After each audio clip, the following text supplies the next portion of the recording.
family, it's your girl Sophie here, and my disclaimer, I am in no way, shape, or form a professional. I encourage anyone currently going through or, experiencing the symptoms of postpartum depression to seek professional help, which is what I am doing. But it does help to talk about things because you never know who needs the encouragement or who needs to just hear your story. Now, when it came down to it, about an hour before I actually had my son, the thought of postpartum depression crossed my mind. And the reason for that is, of course, labor was not going the way I planned it. I was on day 3 of, what was supposed to be an easy induction. And I was being told that I had to have a C-section. And the first thing that I thought about was, what if I don't bond with my child because I didn't push him out? And I thought, maybe that bond won't be there. I wanted to make sure I kept a close eye on how I was feeling, especially knowing that I have anxiety and being a new mom, something I had never done before, even though you can watch as many kids as possible. Nothing can prepare you for having your own child. Like, you can't give this one back, like, oh, okay, I'm done babysitting, here you go. No. So nothing can prepare you for having your own child.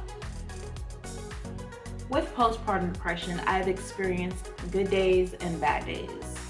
And the one thing that I can say is, when I have good days, it's not so much that I feel normal, like my old self.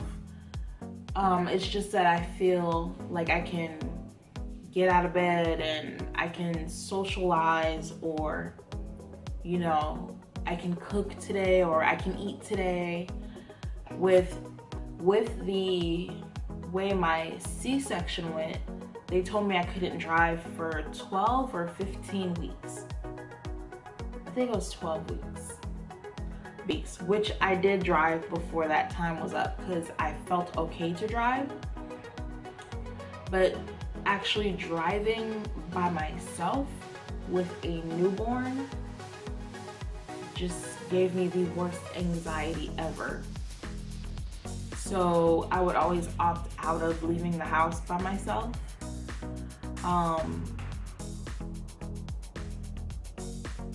I remember the first time I drove with him and he was crying, and then I started to cry because I just felt like I couldn't take it. And then from that point, I just felt a little defeated. But I knew it would be okay. It was just within that moment, I just felt completely defeated. As my biggest issue with postpartum depression was the paranoia. I started watching things that would make me laugh, make me happy, started doing affirmations, and I recently started incorporating exercises into my day-to-day routine. It's just the little things that go a long, long way.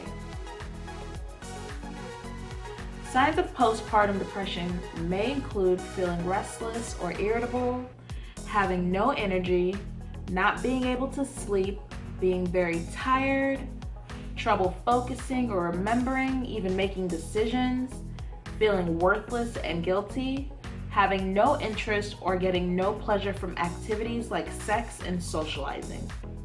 I pretty much had all of these symptoms. There are more symptoms, but these are the symptoms that were affecting me. Postpartum depression does happen. It's not just because you're not around people. Pregnancy is a beautiful journey. Having a baby is a beautiful journey, but that doesn't negate the fact that postpartum depression is real and it does exist. I shared my TTC journey with you all.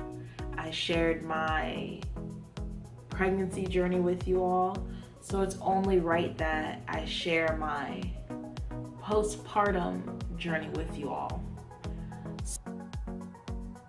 In my area, there is a program called the MOMS program.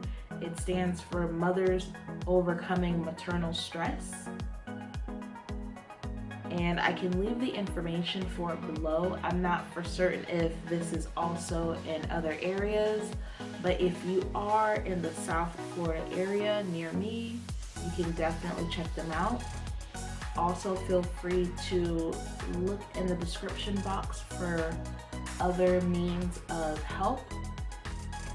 And again, if you are currently going through postpartum depression, or if you're too embarrassed to deal with it and you just want to vent or talk to someone, my email is in the description box. Feel free to email me. Hi, Matthew.